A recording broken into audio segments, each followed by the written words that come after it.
press the gray button next to the green one. Down. The real button. I remember the last time I was in the afterlife. Okay. Was it nice? Same old, same old. It is natural that all things must pass and that human beings eventually die and decay.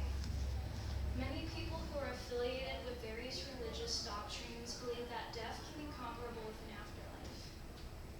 There are many conjectures that what happens after death, and yet this theory continues to be elusive. So the afterlife is a place we all go to upon leaving the physical world at death.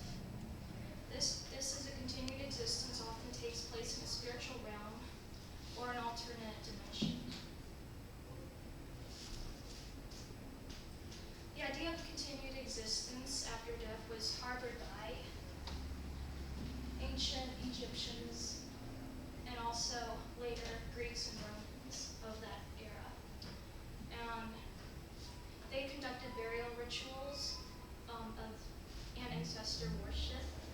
And Neanderthals built elaborate burials and placed food and stone tools with the dead bodies of their ancestors. And they believed that in an afterlife, based on the objects found in burials of the graves, they thought the dead would use them later on in the afterlife.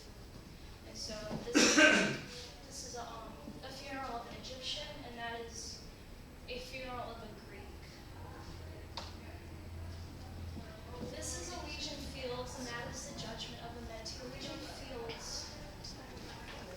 The ancient Egyptians pioneered the idea for judgment of the dead and perpetual reward or punishment.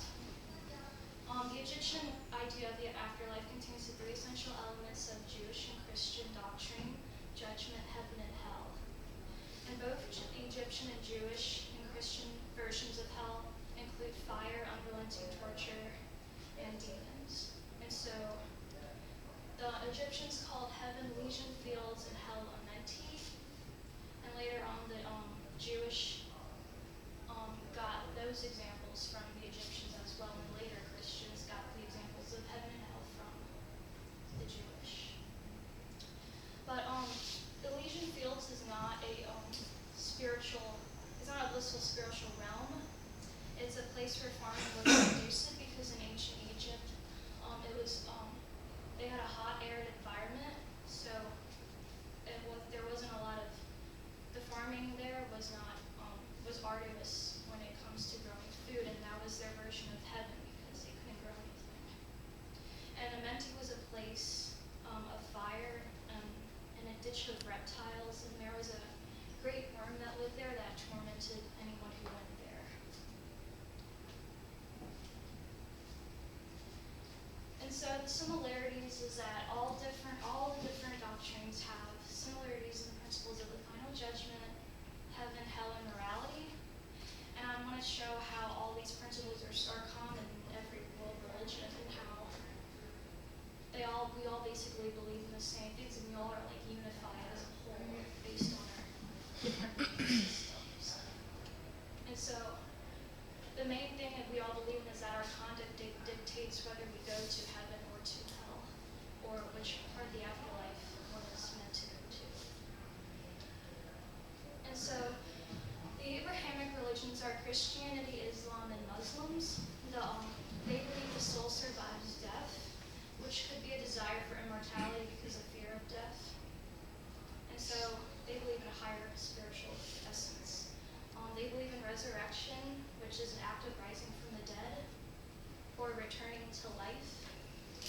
The final judgment is when God determines whether one goes to heaven or to hell.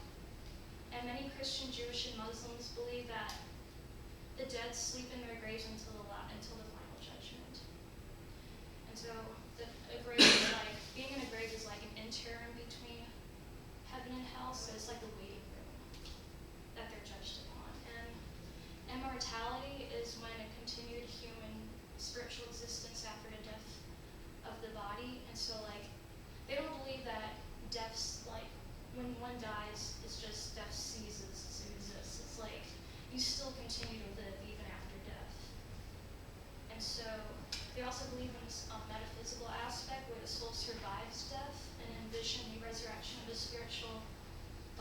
higher value at the time of final judgment. So unlike the Abrahamic religions, the Eastern religions, Hinduism, Buddhism, their main goal, unlike Abrahamic religions whose main goal is to be reborn in the afterlife, the Eastern religions' purpose is to avoid suffering and gain enlightenment, and to release from the cycle of rebirth and death. And so they believe in karma, which is the cause and effect of one's actions on earth, and conduct determines what next life they will get into. So if you're bad, it's like since Hitler was bad, he's probably gonna end up being like a goat in his next life. And so good karma is like helium balloon that floats you up, and bad karma is like lead weights holding you down. And so reincarnation is a person who lives and dies many times after death and reborn into another body, but they don't necessarily remember what their prior life was. Yama is the deity of death, and he holds position to make the final judgment. Like all religions, there is always a God who determines the final judgment of one's destiny. And enlightenment, samsara, is continuation of life on earth, endless cycle of rebirth. These religions want to be liberated from this cycle because they don't like earthly desires. They want to be free from desire to live. So that's like they want to get they're trying to attain enlightenment, which is liberation from rebirth and self-realization or union with God. And so it's a spiritual revelation or deep insight into a meaning and unify with God so they can become a whole with their God, Brahma, which means everything. And so near-death experiences when a conscious person leaves their body.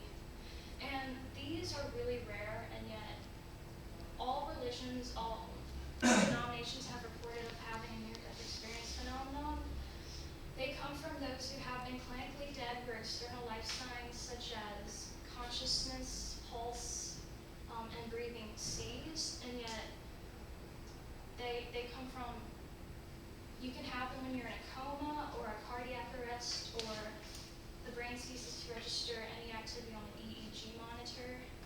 And people who have been resuscitated from clinical death have related similar visions, though the content of their visions often depends on the culture. So if you're a Christian and you have a near-death experience, you might see Jesus or a bright tunnel of light. If you're Hindu, you might see Krishna on the back of a cattle or something like that.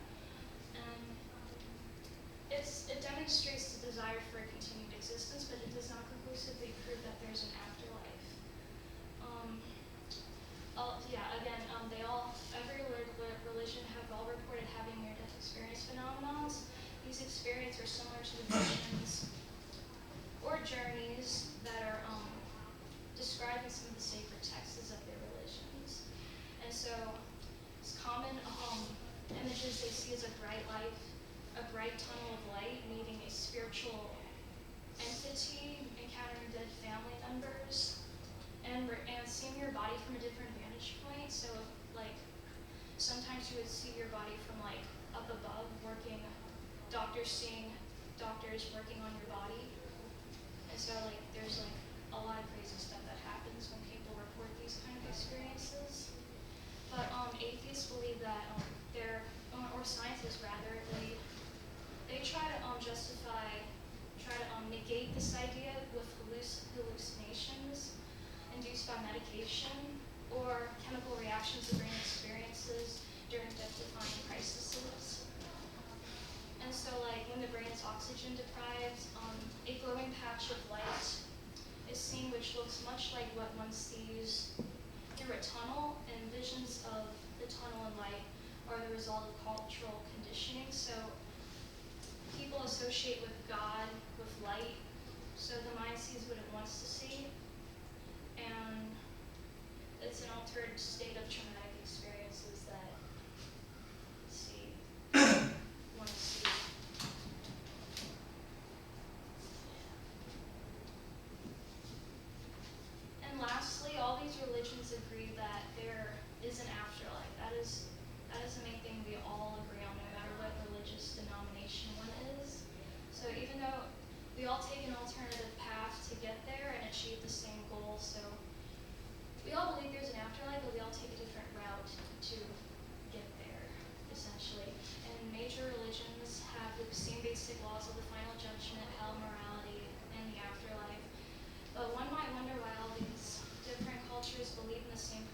souls but have different viewpoints.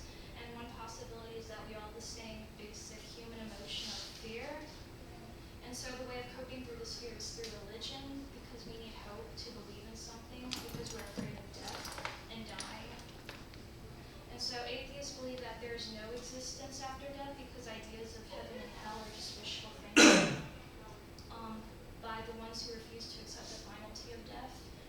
And that's what religion is really for, really. And regardless of one's religious background, all humans inevitably find themselves faced with the presence of death and the greatest mystery of existence of what lies beyond life.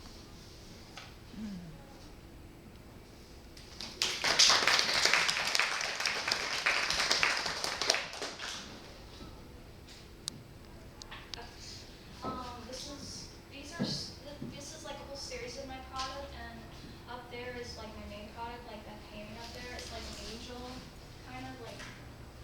I try to make it like spiritual, kind of, and up there is a Photoshopped project I did, and those eyes up there, it's a print that I made that kind of influenced my perception of an afterlife. But I kind of like contrasted heaven and hell there, and like the white line is like purgatory, where it's like an interim area of like whether you go this way or that way. But I try, like all of my artworks right here are based on my perception of what I see in an afterlife, or like an abstract version of my representation of one. Like this is like an angel, kind of like it looks like a fleur de lis, but it's not. It's like, it's just my abstract vision of it, really. And this is like me looking up in the sky. It's like a print I made in Mr. Kyle's class. Like these are two different versions of it.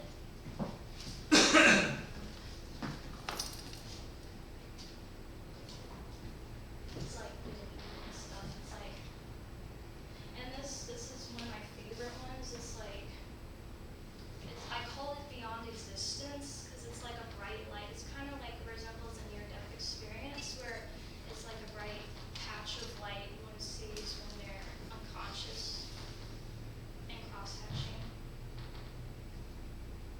And again, this is like another angel, like a spiritual entity one might see as if one was to enter an afterlife.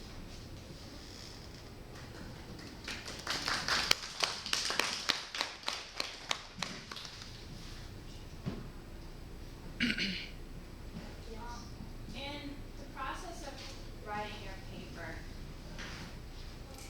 how kind of sort of tailor this specifically to your paper, because you did a lot of work in sort of restructuring your paper a couple of times.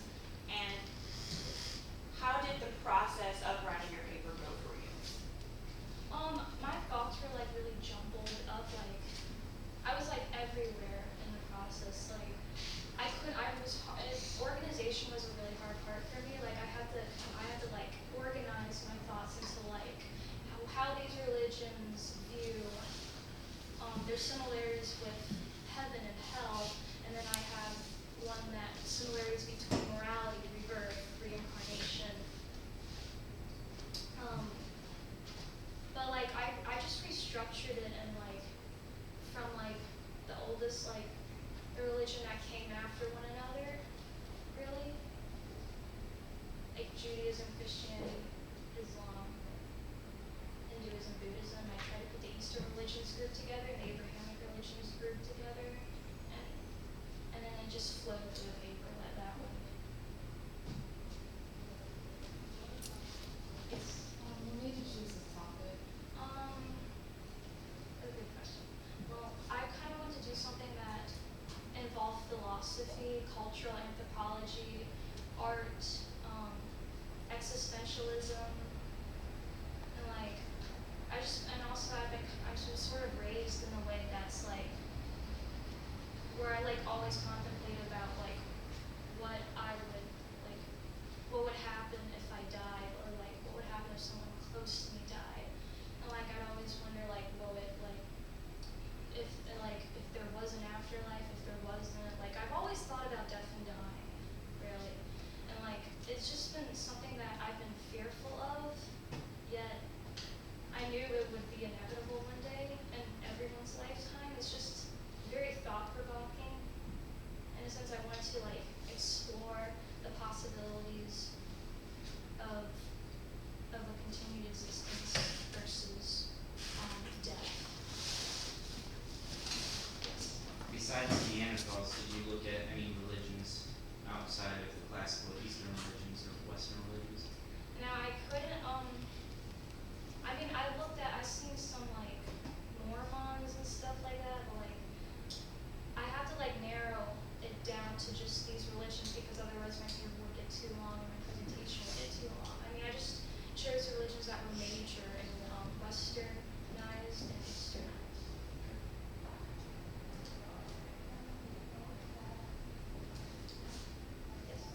did you encounter any non-fiction, maybe poetry, drama, or fiction? I mean, anything besides non-fiction, poetry, drama, or fiction for any of your sources, or did you mainly rely on non-fiction information sources? Out of curiosity. I relied on non-fiction, like research articles and like people's experience, how they related in their death experience. Well, mostly I was inspired by my own imagination creating these artworks, but I didn't look at a lot of fiction on this topic. If you had more time, what else